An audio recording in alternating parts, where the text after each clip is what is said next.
itu semua udah direncanakan dan udah jadi suatu determinasi yang matang. Bahkan untuk kedua anak mereka yang pada saat itu usianya tuh masih 13 dan 15 tahun.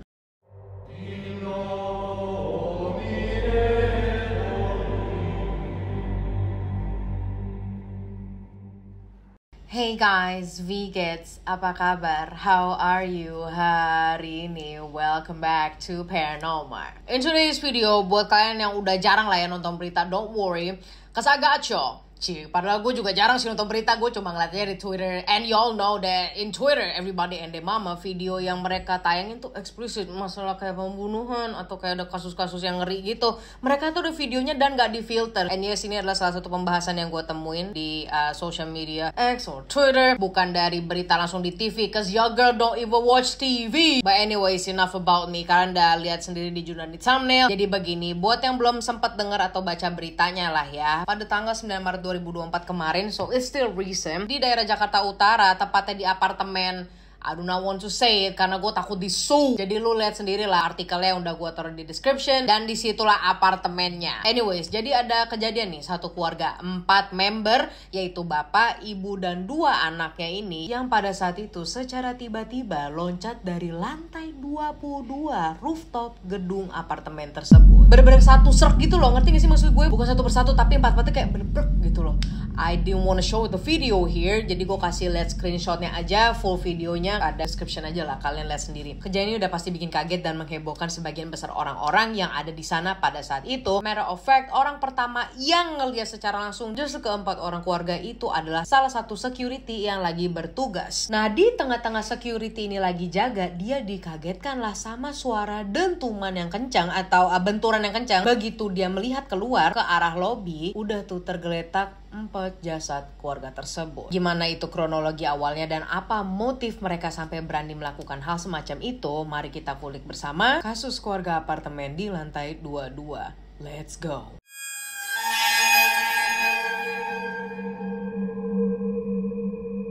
Kalau menurut pihak kepolisian, yang pada saat itu ditugaskan ke sana yaitu Komisaris Agus Adiwijaya, di Sabtu sore jam 4:02, satu keluarga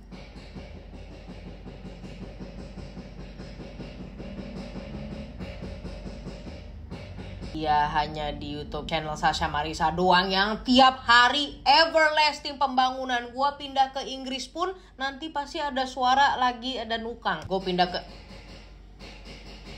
lebih tepatnya di Sabtu sore jam 4:02, satu keluarga ini tuh terekam di CCTV yang masuk ke apartemen itu lewat lobby, terus mereka dilaporkan lah datang pakai mobil pribadi jenis Grand Max warna putih atau silver. Selang 2 menit kemudian, lebih tepatnya di jam 4:04, mereka kelihatan deh tuh masuk ke dalam lift menuju ke lantai 21 apartemen. Nah, di dalam lift ini mereka kelihatan tuh ada dialog gitu ke satu sama lain, terutama antara si bapak dan ibu, yang dimana di dalam lift itu si ibu juga kelihatan ngumpulin HP keluarganya ini. Ya udah deh tuh kan HP-nya pada dikumpulin, terus sempat ada momen lah dimana bapaknya nyium kening kedua anaknya dan istrinya. Semacam kayak interaksi terakhir gitulah ya dari si bapak ke keluarganya sebelum beberapa menit kemudian mereka loncat dan bundir. Sesampainya di lantai 21, sesuai dengan rencana mereka, keluarlah mereka dari lift. Dari lift mereka tuh jalan ke arah tangga darurat karena mau ke lantai 22 itu tuh nggak ada liftnya. Jadi apa sih lantai 22? Ya rooftop yang seperti tadi gue bilang. Disinilah setelah ngabisin beberapa menit di rooftop, sekiranya di jam 4:21 WIB, keluarga ini jatuh bersamaan di depan mobil-mobil yang terparkir. Berdasarkan rekaman CCTV itu, pihak kepolisian tuh udah bisa membenarkan kalau memang keluarga ini tuh bundir dengan cara loncat dari rooftop apartemen dalam keadaan tangan yang terikat. Walaupun kasus ini udah bisa dinyatakan sebagai kasus bundir, faktanya di balik itu semua adalah ya yang mungkin kita juga udah bisa menilai, yaitu masih adanya beberapa kejanggalan. Salah satunya adalah kalau kalian yang merhatiin rekaman CCTV-nya, if you wanna watch the video again, link in the description. Mulai dari mereka sampai dan turun masuk ke lobby, terus lanjut ke lift dan berujung di rooftop apartemen, secara kasat mata satu keluarga ini tuh kelihatan tenang aja gitu loh, layaknya mau tamu atau sebagai penghuni apartemen pada umumnya. Cause you can look at the day like everybody, like mereka tuh pakai tas, pakaiannya tuh rapi. Again, I do not know, this is just from my eyes, alright? Anyways, gue lanjut lagi. Di samping itu ada lagi nih fakta kalau ternyata keluarga ini adalah penghuni dari apartemen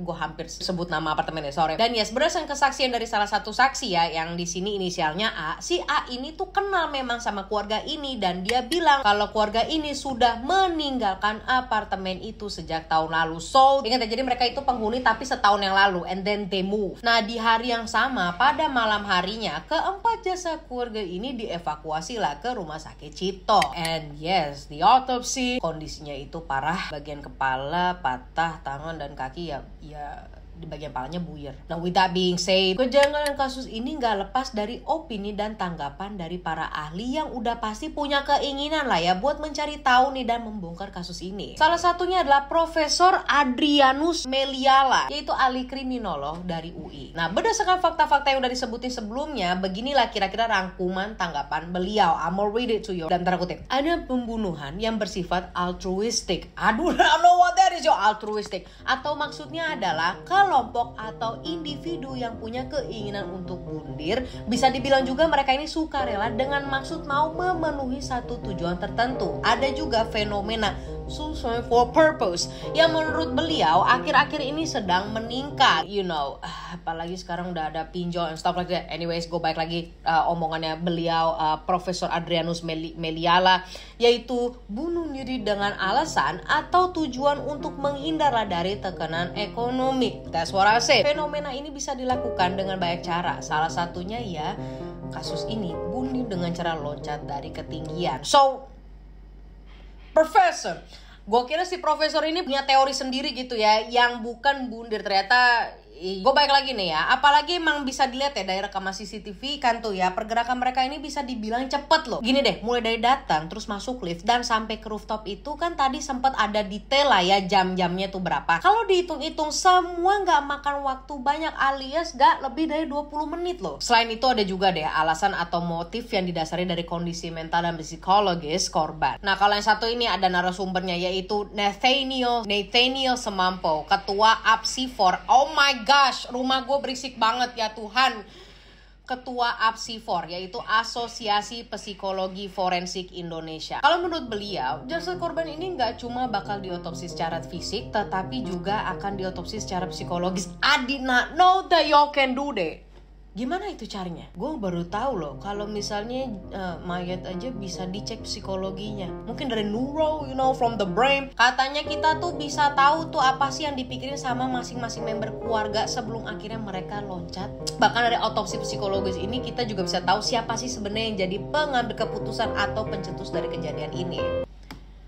That's not from me, y'all. That's from Nathaniel Semampo, Asosiasi Psikologi Forensik Indonesia. Alright, gue balik lagi. Soalnya masih nih ya, menurut pendapat sumber yang sama, Nathaniel Semampo, hal kedua yang bisa jadi dorongan untuk bundir selain masalah finansial adalah masalah atau penyakit mental. That's why he said. Tetapi karena kasusnya ini adalah satu keluarga atau massal, perlu ditimbangkan juga jadi gimana nih dukungan dan reaksi dari lingkungan sekitar keluarga ini ketika mereka misalnya lagi curhat atau minta tolong. Jadi secara garis besar, kasus macam begini di Indonesia biasanya nih backgroundnya didasari karena masalah finansial keluarga, you know, pinjol and the mama. I've been telling you for so many times, gua udah bawain kasus Indonesia yang backgroundnya itu karena pinjaman online. So, tapi mau gimana pun juga, gue nggak bisa yang namanya bikin kesimpulan sendiri. Because I wanted to before, tapi karena ini para ahli udah dua ya kan, profesor and then di ketua APSI4, they say that you know it's probably the mental and then like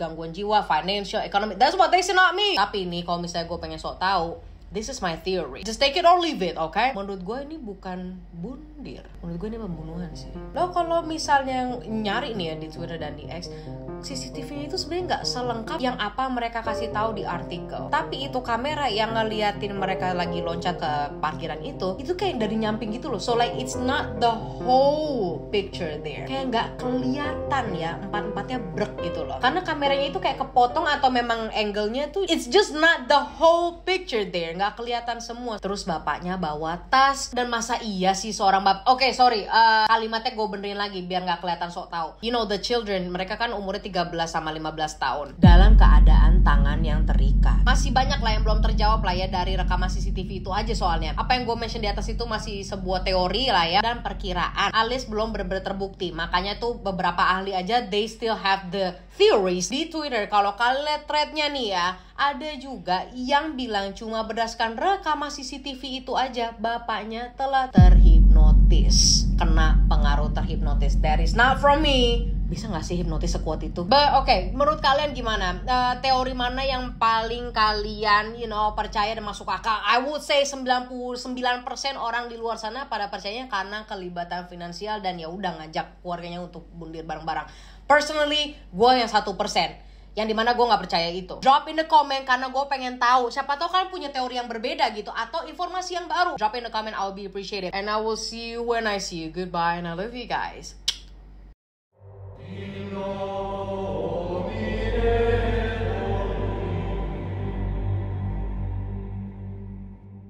Dalam keadaan tangan yang terikat.